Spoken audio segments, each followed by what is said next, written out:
Hneď v rámci úplne prvého workshopu, čo sme mali v rámci kurzu, tak sme robili aktivitu, ktorú úplne som si ju užil.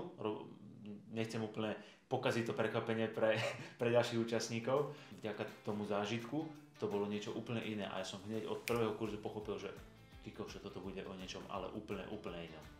Moje odporúčanie pre tých, ktorí sa chcú vzdelávať a chcú vlastne vzdelávať ďalšie generácie, ďalších ľudí je to, dá sa to robiť úplne inak a zážitková pedagogika je práve to miesto, kde sa to viete naučiť robiť efektívne, robiť kvalitne, robiť tak, aby sa na to tí žiaci a účastníci tešili, aby z toho mali o mnoho iný zážitok, prežitok a to, čo sa z toho naučia.